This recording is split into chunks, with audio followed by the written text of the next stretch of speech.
Hey, did you know the most perfectest point-and-click adventure is actually a sequel to the most perfect point-and-click adventure, and it's made by fans? The Curse of Monkey Island is the third in the Monkey Island series, and is without a doubt the best. In fact, it's that much better than the second game, it doesn't even need to explain why Guybrush, the wannabe pirate with a fine leather jacket, regained his adult form and ended up in a dodgem in the middle of the ocean. He's captured by LeChuck, who's pining after Elaine, Guybrush's love interest, then escapes, then curses Elaine with a magic ring. You know, the one with that ghastly, disfiguring voodoo curse on it? Well, I'm sure Guybrush wouldn't have given you that ring. Anyway, I gotta be going. I hear there's a tattoo removal place on this island that's Freckles safe. See you at the wedding. Guybrush! And then heads to Blood Island in search of an uncursed version of the ring. Obviously, you can't just jump on a ship and set sail, so prepare to sing in a barbershop quartet. For those cold, dark shipboard nights, we've got boxers, briefs, and tights. Made from cotton, silk, or satin, in styles Anglo, Dutch, and Latin. When you sail, don't take a chance, wearing nothing neath your pants. Trust Silver's Long Johns. Perform some amateur dramatics. Ventriloquize, and of course, the staple of the series, partake in a little insult sword fighting. My attacks have left entire islands depopulated. With your breath, I'm sure they all suffocated. Once at Blood Island, you'll be wearing a tofu mask, making hangover cures out of dog. Ow, he bit me! And meeting up with some old pals. Eventually, you'll recover the ring from an old flame of LeChuck's and go to Silly War in the depths of his underground carnival of the damned. So is it perfect? Well, we'll see. For now, let's pay tribute to the men and women who got the cannonball rolling.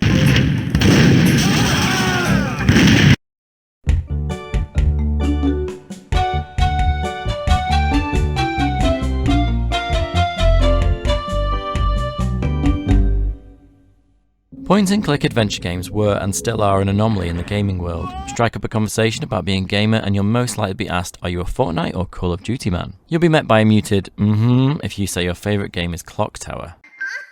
Let's play, Helen.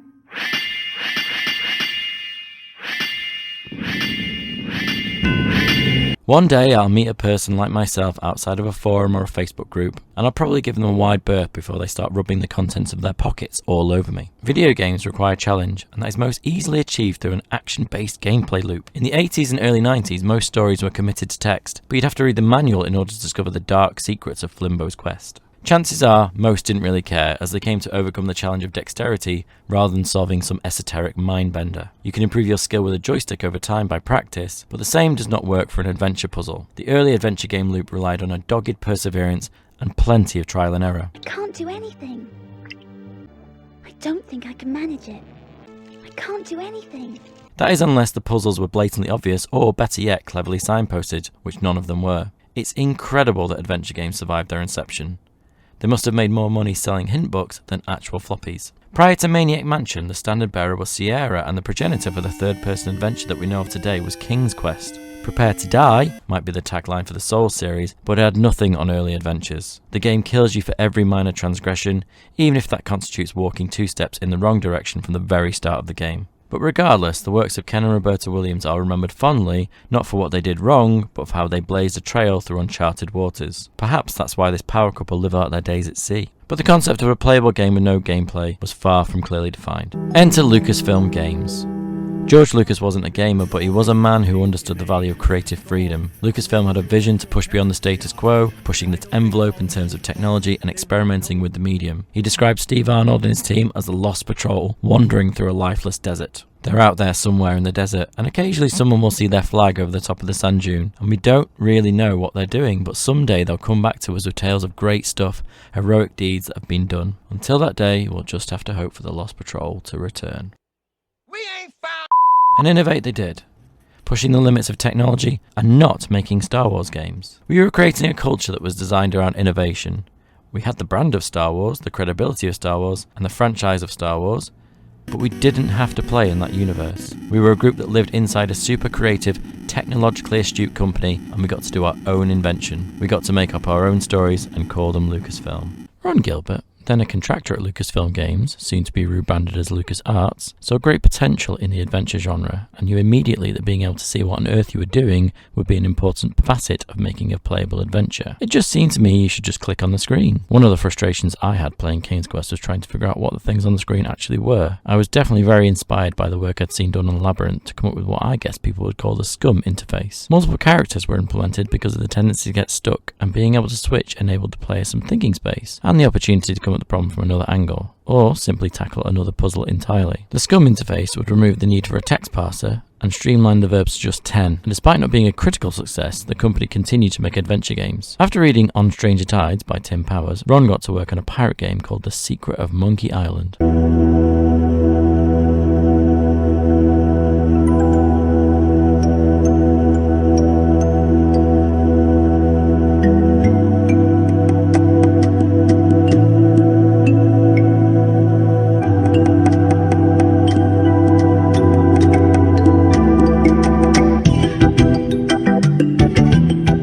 Character of Guybrush, named after the paint file his sprite saved as, was a hapless wannabe pirate and a fitting protagonist that mirrored the player as a fish out of water. So we have an atmospheric setting, an interesting quest, and a world filled with distinctive characters. Puzzles are tough, but are signposted as you interact with the world and its inhabitants. Ron followed this up with Monkey Island 2, LeChuck's Revenge, and raised the bar even further in terms of presentation and game design, then left the company. Monkey Island was dead.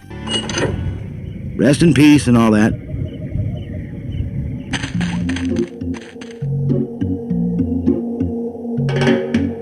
Hey!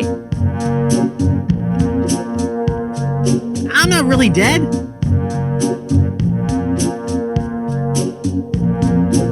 Oh, come on, cut it out.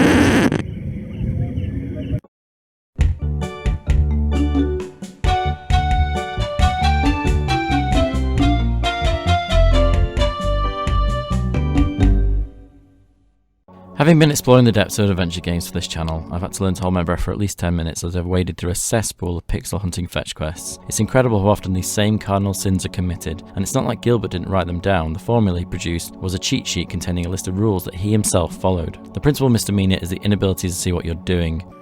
Curse's hand-drawn artwork was created by Bill Tiller and is sublime, but it also provides clarity in terms of what is available for you to interact with. Developers trusted in their puzzle design enough to show you their toy box. Not to say that there is an element of scanning the environment for smaller items, but you never feel like running the mouse from side to side is the only option. The interface has been further refined, the verbs have now been simplified to 3. The verb coin consists of a hand, a pair of eyes and a mouth. Depending on the item you click on, the mouth can change from talk to eat and the hand can become push or pull. This negates the chances of finding the right solution but choosing the wrong verb and subsequently giving up on a puzzle that you are essentially on the right train of thought. This allowance means that you're fully focused on the puzzle and not what the developer was thinking at 2 AM after 3 pints of gin. That's odd. It's supposed to cause drowsiness. I don't feel the least bit drowsy. In fact, I feel,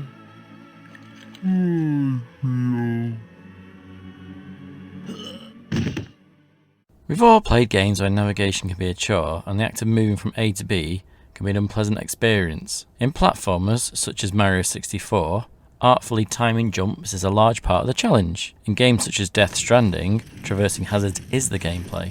In a point and click, you're just watching the character move, so it makes sense that Guybrush moves to exactly where you click and shortcuts are provided to give you the freedom to jump across larger sections.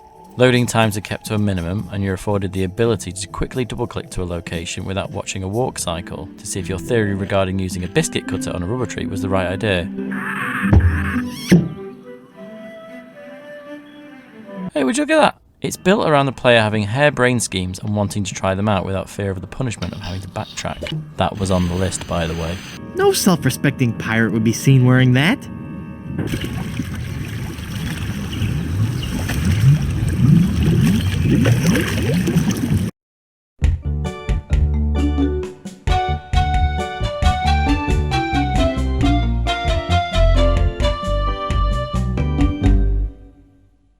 Just soak in that atmosphere.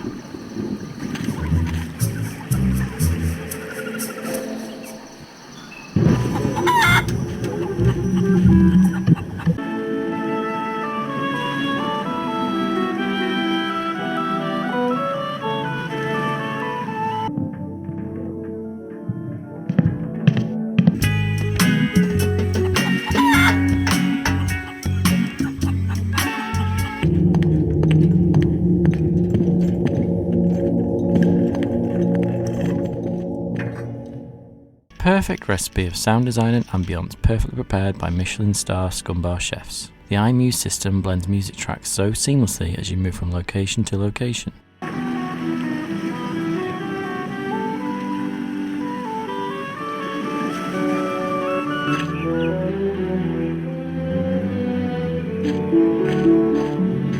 It's so effective that developers of the iMuse were somewhat annoyed that hundreds of hours of effort went unnoticed. Here is the big premiere of iMuse, right? Yes. This is the biggest, and I think the biggest ever, most complicated piece of iMuse music that was ever made. We had like two full-time programmers who were doing nothing but programming the iMuse transitions. But every Monkey Island game, not you, feels like a living, breathing play. The perfectly coordinated music plays in almost every scene and transitions perfectly to the point where you don't even notice the small variances and stings that accompany certain dialogue choices. It adds variety without feeling like a disjointed collection of sounds. And although somewhat drowned out, the subtle background ambience makes the world feel crowded even when there are only a few NPCs in the room. Golden nuggets of chicken!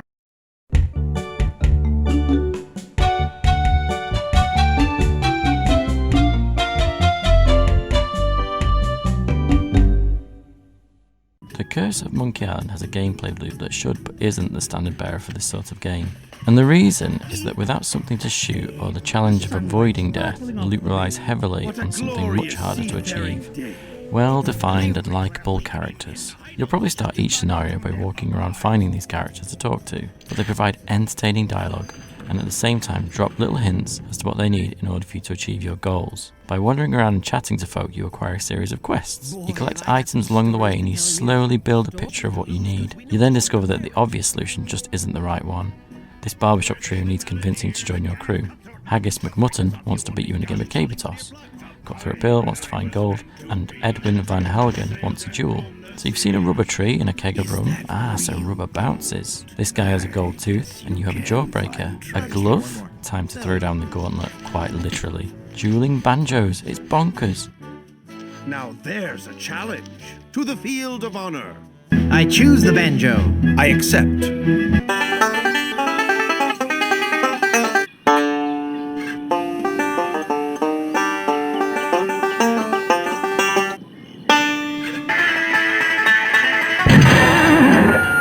What?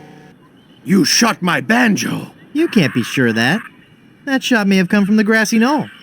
But somehow you're given just the right amount of information to get you through. Looking at a walkthrough only makes you think, why didn't I think of sticking the tooth in the gum, chewing it with helium, letting it float through the window before panning for gold in a muddy puddle?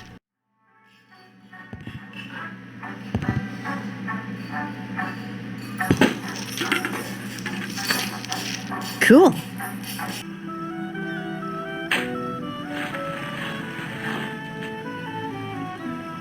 It's the gold tooth.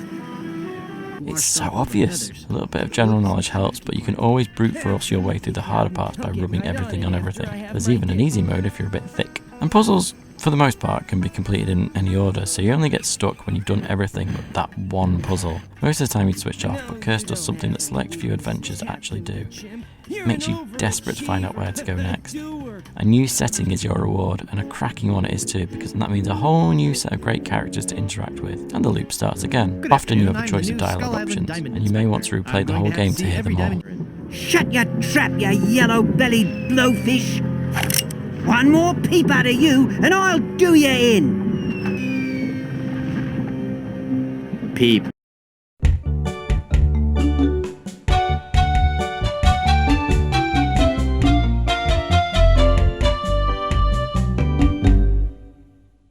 How many times have you laughed when playing a computer game? Like a guttural belly laugh? Maybe on a late night playing Halo with some buddies and a few cans of grog. From the social aspect of gaming, perhaps. But laughter is a shared experience. So to try and tickle your funny bone in a single-player game is possible, but it just isn't gaming's forte. And when humour is centre stage, it's often the lowbrow or juvenile variety. Oh, look! An arrow! Aren't these game designers wonderful? Giving you a guidepost to help you find your way? How convenient! Now I can't promise you a night in intensive care with a longitudinal fissure at the abdomen just by playing Monkey Island, but you may just let out a chortle or two at a few bon mots. I think I tossed a bon mot in a food bite once. Hey, Monkey Island 4, don't make me come over there. I mean clever one-liners. Can I call you Bob? You may call me Murray. I am a powerful demonic force. I am the harbinger of your doom, and the forces of darkness will applaud me as I stride through the gates of hell, carrying your head on a pike. Stride? All right, then roll. Roll through the gates of hell. Must you take the fun out of everything? Most interactables provide a funny line of dialogue or a reference to an earlier game.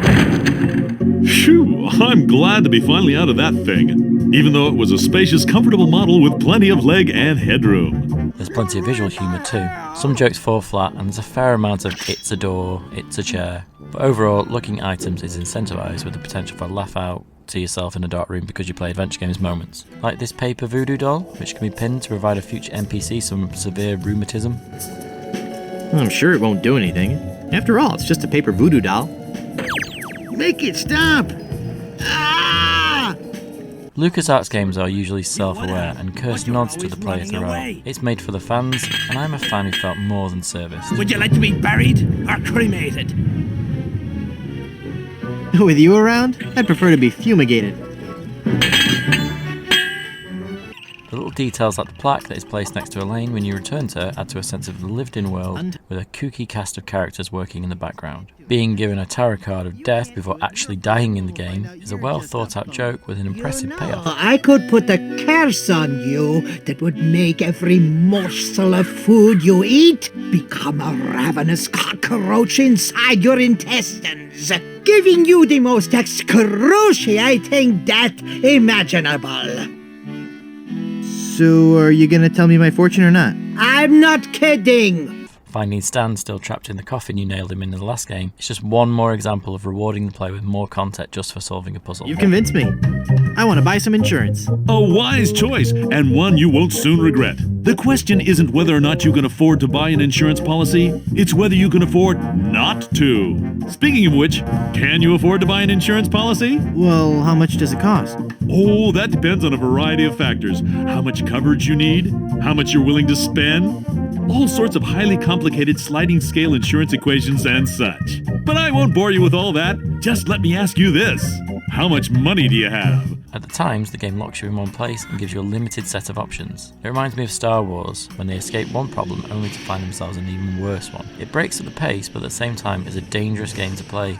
Get stuck here and you're, well, stuck. These puzzles need to be carefully balanced, and they are. Look at all those snake-killing inventory items, brilliantly teasing you to think outside the box. And while we're on the subject of pace, the game actually commits a sin of including an action section. This never works. But the developers knew this and did something really strange. They designed it to be both enjoyable and skippable. All right, laddie. I guess we're all in the same boat, and unless we help you out, we'll never make it to Blood Island. Easy ship combat it is.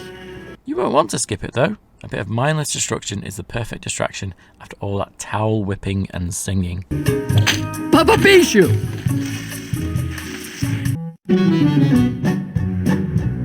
We're a band of vicious pirates sailing out to sea. When you hear our gentle singing, you'll be sure to turn and flee. Oh, this is just ridiculous.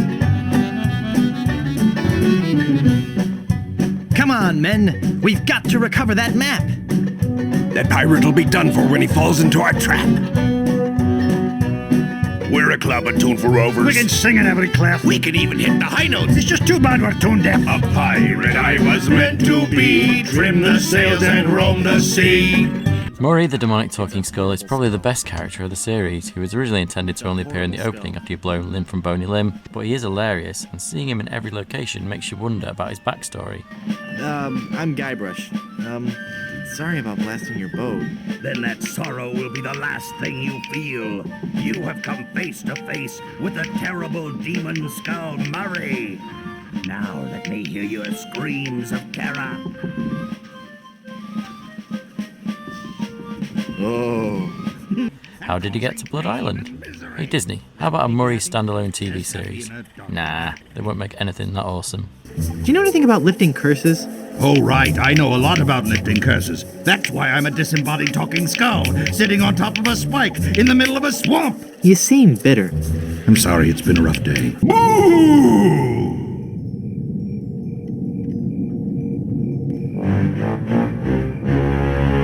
Ah! Mortal fool! Release wretched tomb. I must be set free, or I will haunt you forever. I will hide your keys beneath the cushions of your upholstered furniture. And never more will you be able to find socks that match. So, a perfect adventure. Well, sort of. The Porta Polo clock uses your computer's clock to tell you the actual time, and even chimes on the half hour, so there's that. Good evening. At the tone, Caribbean Standard Time will be 8:22 and 43 seconds. Beep. Whilst it lasts, you'll have a blast, but what are we actually doing? LeChuck wants Elaine and has become an undead simp. After all, he is a bit unapproachable.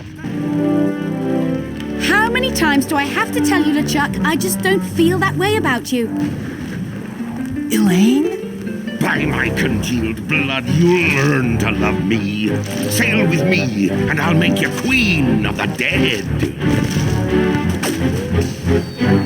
I can't. I'm washing my hair tonight. Guybrush has found a curse ring and turned Elaine into a golden statue. Guybrush!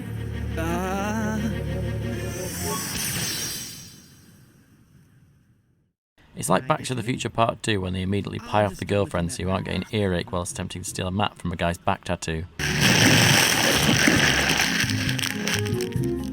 I really wish I didn't have to do that. The game conveniently doesn't address the ending of Monkey Island 2, but then decides with 30 minutes left to retcon the map piece puzzle from the same game. What happened to Rapscallion, the cook? Rapscallion died in a flash fire in his weenie hut on Scab Island. That's right! I brought him back to life with a voodoo spell. I remember it so vividly.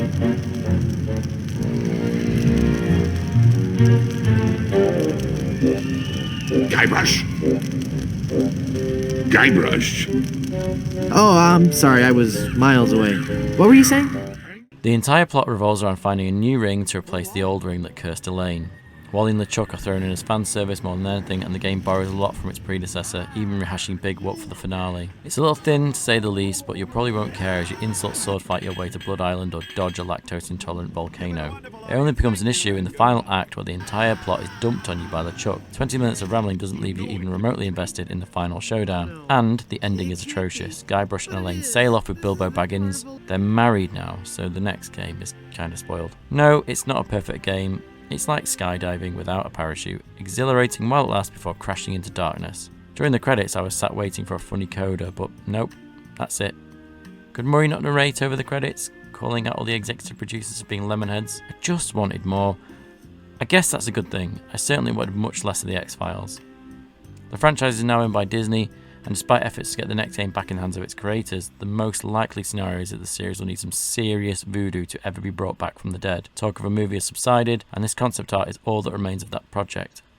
Ron Gilbert is still out there, on patrol, and maybe, just maybe, he'll raise his little flag one day and the adventure will begin again. Run, mortal, but do not forget your arch-nemesis Murray. Mark my words, I shall return to haunt you. Do you hear me? I shall return!